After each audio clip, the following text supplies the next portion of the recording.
आप सब लोगों का इंडियन न्यूज़ स्ट्रीम में खैर मकदम है, स्वागत है।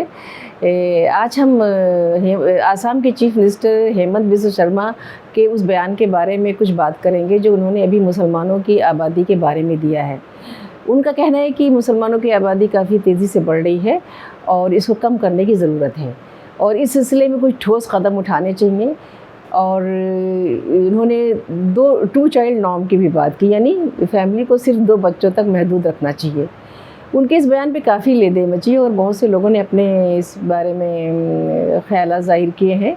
उनमें से एक हिंदुस्तान के जो साबिक़ या फॉर्मर चीफ़ इलेक्शन कमिश्नर हैं, इस वक्त कुरैशी साहब भी हैं।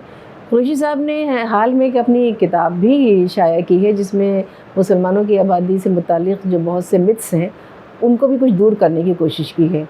तो आइए देखिए कि कुरैशी साहब ने इंडिया न्यूज़ टीम के साथ बातचीत में आसाम के चीफ मिनिस्टर के इस बयान के बारे में क्या कहा। टू चाइल्ड नॉर्म पे केस ऑलरेडी एक लोकसभा में एक राज्यसभा में प्राइवेट मेंबर्स बिल पेंडिंग है 2-3 साल से, बार बार इसका जिक्र आता है। देखिए, जब भी कोई ज़बरदस्ती की जाती है तो उसका बैकलैश होता है। आपको याद होगा 1975 में 75 से 77 इमरजेंसी के दौरान फैमिली प्लानिंग में ज़बरदस्ती की गई थी। उसका क्या नतीजा हुआ था?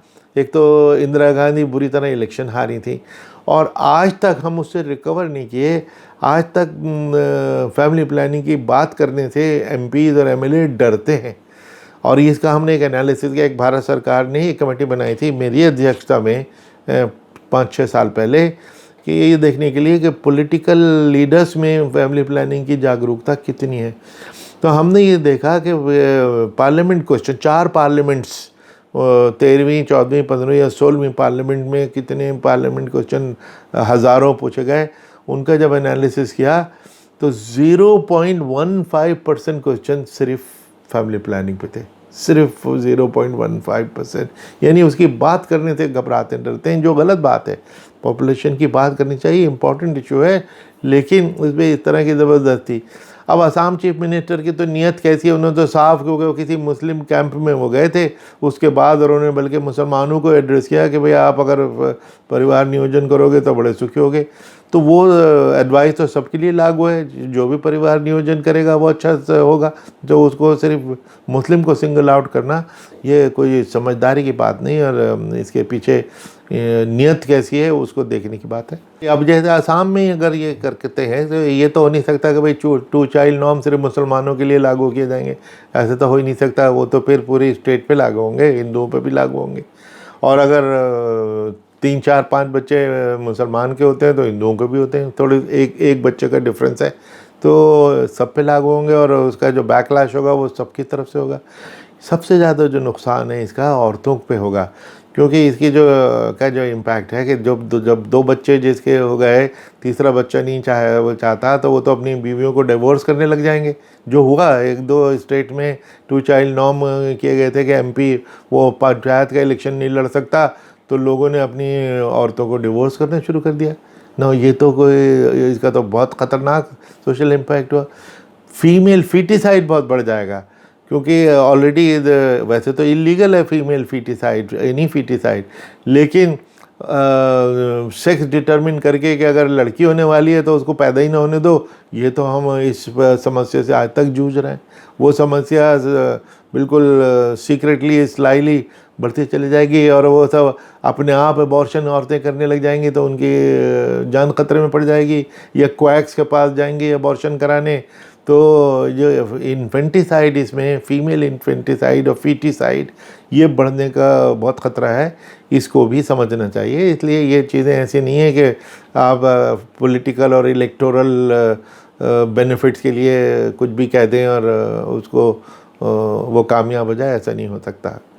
इस सिलसिले में कुरैशी साहब ने चाइना की भी मिसाल दी, जहां बहुत दिनों तक 1 चाइल्ड नॉर्म, यानी एक फैमिली में सिर्फ एक बच्चा हो, इस तरह के कानून राइज रहे। लेकिन रिसेंटली चाइना ने अपनी पॉलिसी बदल दी और उन्होंने 3 चाइल्ड नॉर्म की बात की है। तो आइए देखिए कुरैशी साहब इस बारे में क्या कहते हैं। हिंदुस्तान वाले चाइना की पॉलिसी, वो look at China, 1 child norm, ज़बरदस्ती एक चाइल्ड है और कितनी सख्ती से, और देखो कितना अच्छा चाइना को मुँह की खानी पड़ी, उन्होंने 1 चाइल्ड नॉर्म अबैंडन किया। 2 चाइल्ड नॉर्म शुरू किया, वो भी फ्लॉप कर गया, और अभी पिछले महीने उन्होंने 3 चाइल्ड नॉर्म शुरू किया। क्या वजह उसकी कि वहाँ पे बच्चे होने तो कम हो गए और बंद हो गए, तो यंग पॉपुलेशन, प्रोडक्टिव पॉपुलेशन तो 25-30% रह गई, और उन पे जो डिपेंडेंट है बूढ़े बूढ़े 70 साल, उनकी परसेंटेज 70%। ना 25-30% लोग 70% को सपोर्ट करें, ये इससे बड़ा इकोनॉमिक डिज़ास्टर हो गया, सोशल डिज़ास्टर हो गया, क्योंकि वो एजिंग पॉपुलेशन एक स्टेज पे चूँकि नॉन प्रोडक्टिव होती है, बर्डन हो जाती है। तो हमारे हिंदुस्तान में एडवांटेज है कि हमारी जो पॉपुलेशन ग्रोथ हुई वो यंग पॉपुलेशन है। इंडिया के में तो एवरेज एज जो है 29 ईयर्स है, तो ये इसी का डेमोग्राफिक डिविडेंड हमको मिला, और जिसका मतलब ये होता है कि जो प्रोडक्टिव पॉपुलेशन होती है, वो जितनी आबादी बढ़े और वो सब प्रोडक्टिव हो तो कोई बुरा ही नहीं है, तो बल्कि अच्छा ही है। हिंदुस्तान में की जो इकॉनमी इम्प्रूव हुई, एक ज़माना था कि हम बिल्कुल भीख का प्याला लेके दुनिया में घूमते थे, और आज $600 बिलियन के हमारे फॉरेन एक्सचेंज रिजर्व्स हैं, क्योंकि वही आबादी जिनको हम पॉपुलेशन एक्सप्लोजन कहते थे और कंटेम्प्ट से देखते थे, वही आबादी ने स्किल हासिल किया और पूरी दुनिया में सर्विस सेक्टर पे छा गए। इस सिलसिले में कुरैशी साहब ने हिंदू और मुसलमानों की पॉपुलेशन की जो ग्रोथ रेट है उसके बारे में जो बहुत से मिसकॉन्सेप्शंस हैं उसके बारे में भी बात की। अपनी बात को सपोर्ट करने के लिए कुरैशी साहब ने बहुत सारे सरकारी आंकड़े दिए, वो आंकड़े जो उन्होंने अपनी किताब में भी शामिल किए हैं। मैंने ये एक किताब लिखी थी 4-5 महीने पहले, ये पब्लिश हुई, population myth, Islam, family planning and politics in India, जिसमें मैंने हिंदुस्तान में जो मुस्लिम पॉपुलेशन के बारे में मिथ्स हैं, यानी कि मुसलमान रिस्पॉन्सिबल हैं पॉपुलेशन एक्सप्लोजन के लिए, सारी आबादी वो बढ़ाते हैं, और जानबूझ के ये कॉन्स्पिरेसी है ताकि वो उनके नंबर इतने हो जाएं कि वो मेजॉरिटी बन जाएं और पॉलिटिकल पावर कैप्चर कर लें।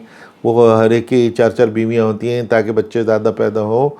तो ये उनके ये मिथ्स हैं जिनका मैंने इसमें जवाब दिया कि एक तो इम्प्रेशन जनरली ये दिया जाता है कि अगर किसी हिंदू परिवार में 2 बच्चे हैं तो मुसलमान परिवार में 10 होते हैं।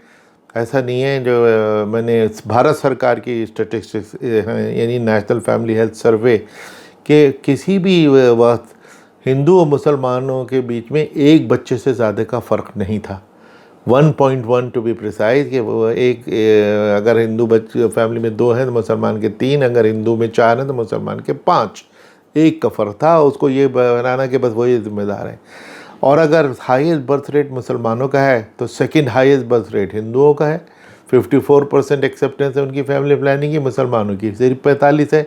लेकिन सिखों की 80% है।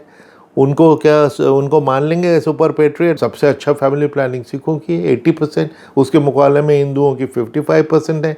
तो वो अगर पेट्रियोटिज्म से भी जोड़ा गया है बड़े लीडरों ने, तो अगर मुस्लिम सबसे कम पेट्रियोटिक हैं तो हिंदू उसके नंबर 2 पे लेस पेट्रियोटिक है।